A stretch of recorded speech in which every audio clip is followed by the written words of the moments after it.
Hello friends, अभी हम देवभूमि देहरादून में हैं और तपकेश्वर महादेव जा रहे हैं।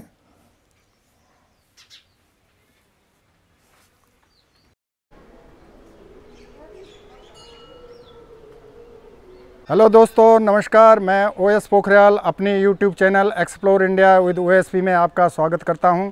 दोस्तों, आज हम यहां तपकेश्वर महादेव में आए हुए हैं और यहां पर हम मंदिर के दर्शन करेंगे और मंदिर के बारे में आप लोगों को जानकारी देंगे कि क्या क्या इस मंदिर में है और क्या पौराणिक कथाएं मंदिर के बारे में हैं। वो सब जानकारी मैं इस वीडियो के माध्यम से आपको दूंगा। तो देखते हैं वीडियो।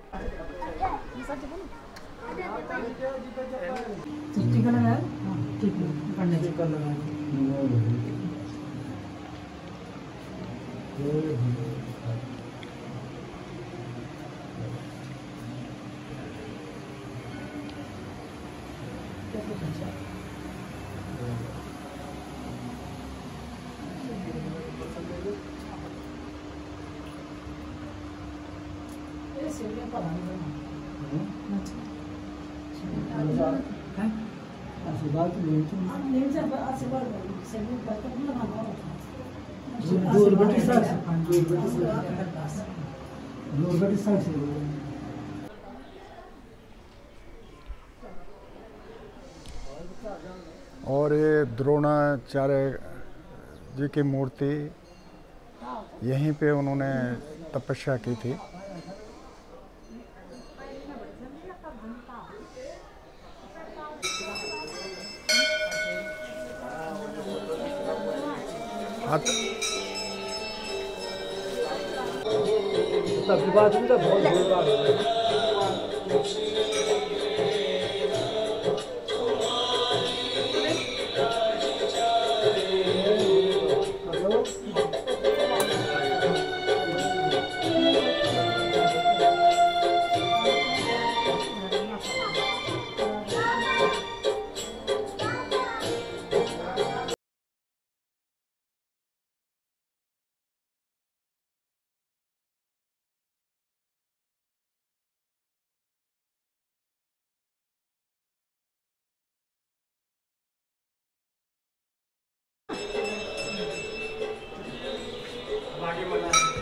मना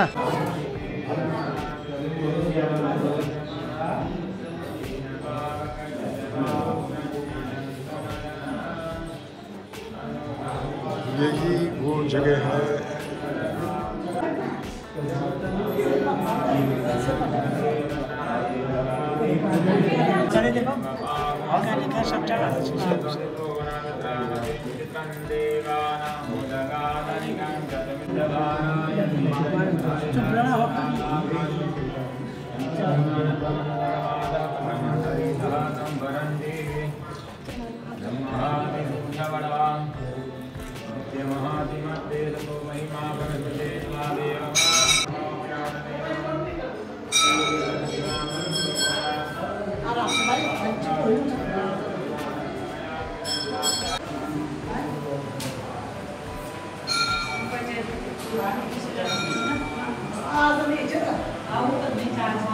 और जैसा कि हम अभी तपकेश्वर महादेव में यहाँ पर आए हुए हैं दर्शन के लिए, और हमारे सामने महंत जी हैं।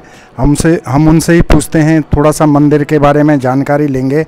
तो महंत जी हमें बताएंगे मंदिर के बारे में जानकारी। महंत जी, हमें थोड़ा मंदिर के बारे में बताएंगे कि क्या मान्यता इस मंदिर की है और प्राचीन मंदिर इसको कहा जाता है, तो कहाँ से श्रद्धालु आते हैं, क्या है मंदिर का, तो इसके मंदिर के बारे में बताएं। नमस्कार। ये प्राचीन आदि अनादिकालीन तीर्थस्थल है टपकेश्वर महादेव मंदिर। जिस दौरान देवता लोग इस देवभूमि पे जागृत अवस्था में रमण भ्रमण किया करते थे, उस दौरान देवता लोग इस गुफा में आके भगवान शिव का ध्यान किया करते थे। जब जब भगवान शिव की देवताओं पे कृपा हुई, तब भगवान शिव भूमार्ग से प्रकट हुए और देवताओं को देवेश्वर के रूप में दर्शन दिए और उनका अनेकों बार कल्याण किए। देवता लोग उस दौरान 7 बरी नदी धारा के बीच स्नान संध्या किया करते थे, तो उस दौरान इस नदी का नाम भी देवधारा रहा। देवताओं के बाद यहाँ ऋषि लोग आए ऋषियों ने यहाँ आके भगवान शिव की तपस्या की, क्योंकि ये देवताओं की देवभूमि है और ऋषियों की ये तपोभूमि है उत्तराखंड। तो ऋषियों ने भी आके भगवान सदाशिव की तपस्या की और उनकी तपस्या से प्रसन्न होकर भगवान सदाशिव ने उन्हें भी तपेश्वर के रूप में दर्शन दिए और अनेकों बार उनका कल्याण किए।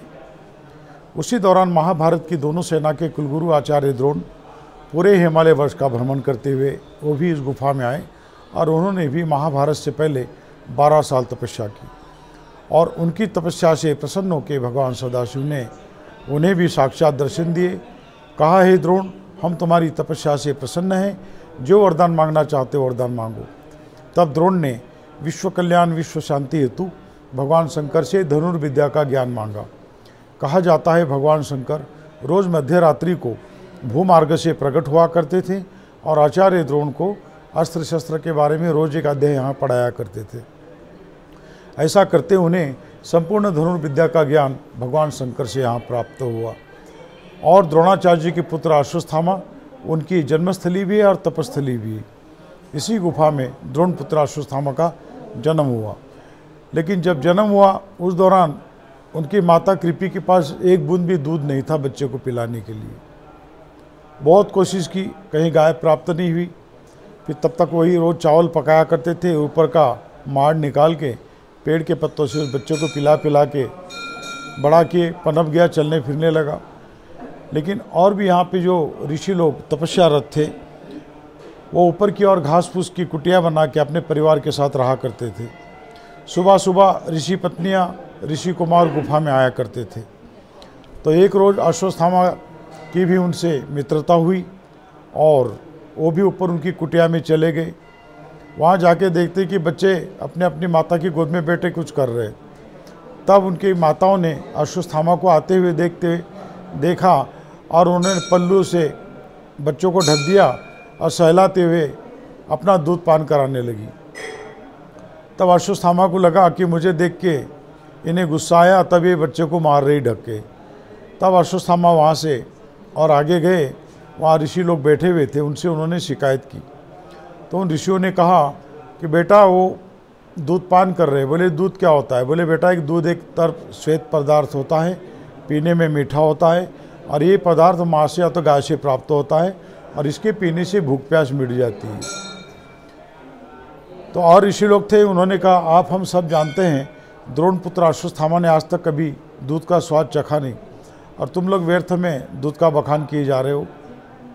अरे आज प्रथम बार हमारे आश्रम आए हैं अश्वत्थामा, तो इनका स्वागत भी आज दूध से किया जाए। तब उन्होंने मटके से एक कटोरा दूध लिया और अपनी गोद में बिठा के उस बच्चे को एक कटोरा दूध पान कराया। पीने में मीठा मधुर लगा और शक्ति का एहसास भी होने लगा। तब से अश्वत्थामा के मन में दूध के प्रति लालसा पैदा हुई कि काश ऐसा दूध रोज़ मिले तो कितना अच्छा होगा। जब सायंकालीन गुफा में आए तो उनकी माता ने वही चावल का पानी उनके सामने रखा। बोले बेटा सुबह से तुम्हारी चिंता सताई जा रही थी हमें, ना तुमने कुछ खाया है ना पिया है, तो सर्वप्रथम बोले इसे तुम एक कटोरा दूध पी लो, बाद में हम तुम्हारे लिए दूसरा ताज़ा दूध बनाते हैं। अश्वत्थामा ने मना कर दिया।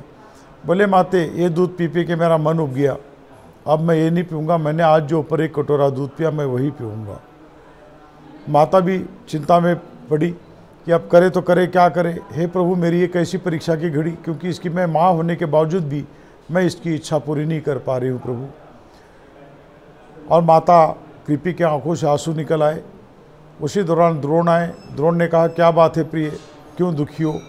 बोले स्वामी हमारा बेटा अब ये बड़ा हो चुका है और ये दूध और पानी को अब जानने लगा है, अब इससे अधिक झूठ बोलना ठीक नहीं होगा स्वामी, आप कृपा करके अश्वत्थामा के लिए कहीं से दूध की व्यवस्था करें।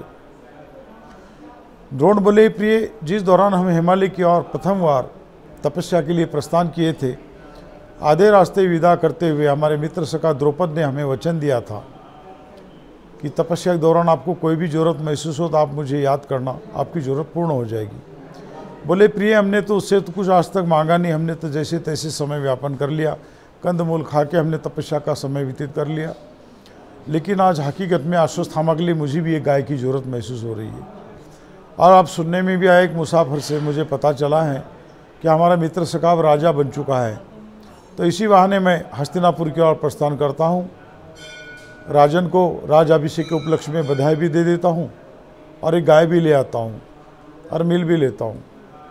हाथ में रस्सी ली और फिर निकल लिए। वहाँ गए, राजन को बधाई दी और एक गाय की मांग की। तो राजा बनने पे द्रौपद को अभिमान हुआ था, वो मित्र को दिया हुआ वचन भी भूल गए, उचित सम्मान सत्कार भी नहीं किए। बोले तुम कहाँ भिक्षु ब्राह्मण और हम कहाँ राजा। अरे द्रोण बोले लेन देन तो बराबरी वालों के साथ होती है, और गाय देने से मना कर दिए और द्रोण निराश होकर इस गुफा में आए। गुफा में आते ही आकाशवाणी हुई कि हे द्रोण निराश ना हो, अश्वत्थामा भगवान शंकर का दिया हुआ प्रसाद है, उसकी रक्षा स्वतः शंकर भगवान करेंगे। अश्वत्थामा से कहे कि वो भगवान शिव की तपस्या करे। तब अश्वत्थामा ने एक पांव के बल पे खड़े होके इसी गुफा में इसी शिवलिंग के सामने 6 मास तपस्या की। हे भगवान, जब तक आपके दर्शन नहीं होंगे तब तक मैं यहाँ से हटूंगा नहीं, और जब तक मुझे दूध प्राप्त नहीं होगा तब तक एक पाँव में धरती पे रखूँगा नहीं। तपस्या करते करते 6 मास व्यतीत हुए। पूर्णमासी के रोज़ तपस्या पूर्ण होने की ओर है, और भगवान शंकर ने उन्हें भूमार्ग से प्रकट होकर साक्षात दर्शन दिए, दूध प्राप्ति का वरदान दिए, आजरामर्ता का वरदान दिए। देखते देखते गुफा ने गौ के थन का आकार लिया, वहीं से दूध की धारा आई, वही दूध अश्वत्थामा पिए और अपनी भूख प्यास मिटाए। बाद में दूध का सिलसिला यहाँ कलयुग तक चलता रहा, तब तक ये शिवलिंग दूधेश्वर के नाम से विख्यात रहा। कलयुग के लगते ही उस दूध का गलत इस्तेमाल होना, भगवान का नाराज होना और वो दूध था वो पानी रूप में बदल जाना। हजारों सालों से तब से लेकर आज तक गुफा से प्राकृतिक रूप से जल की बूंदें ये स्वयंभू शिवलिंग के ऊपर टपकती है और इनका स्वतः अखंड अभिषेक होता रहता है। और ये स्वयंभू शिवलिंग होने के कारण इसकी विशेष मान्यता है। पूरे भारतवर्ष से भक्त लोग आते हैं। जैसे अश्वत्थामा की, माता कृपी की, द्रोणाचार्य जी की, देवताओं की, ऋषियों की, यहाँ भगवान शंकर ने जैसी मनोकामना पूर्ण की, इसी तरह आज भी पूरे भारतवर्ष से भक्त लोग आते हैं, टपकेश्वर महाराज का दर्शन करते हैं और जो भी मनोरथ व्यक्त करते हैं पात्रता अनुसार भगवान शंकर आज भी सबकी यहाँ मनोकामना पूर्ण करते हैं। और ये स्वयंभू शिवलिंग है, पूरा भारतवर्ष दर्शन के लिए आता है। और इस मंदिर का इतिहास लगभग 6,500 साल पुराना है। आप लोग भी हैं, यहाँ पे आइए।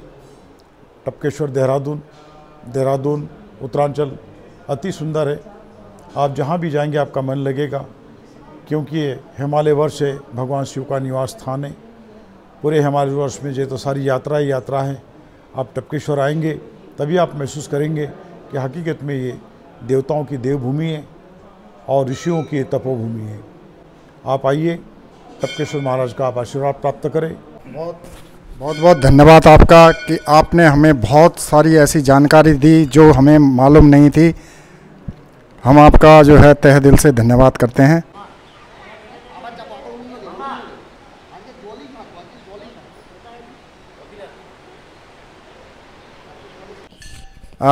हमारे साथ टीना सामने खड़ी है और इन्होंने अभी मंदिर के दर्शन किए हैं, तो इनसे पूछते हैं कि मंदिर में इनको कैसा लगा और क्या मन्नत इन्होंने मंदिर में मांगी है। वैसे तो ये मंदिरों में जाती रहती हैं।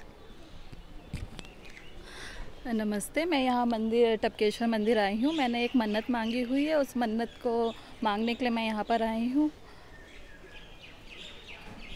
Thank you. तो दोस्तों, यह वीडियो आपको पसंद आया होगा। इसको लाइक करिए, शेयर करिए, और जिन्होंने अभी तक मेरे चैनल को सब्सक्राइब नहीं किया है वो चैनल को ज़रूर सब्सक्राइब करिए। मिलते हैं अगले वीडियो में, तब तक के लिए जय हिंद, जय भारत।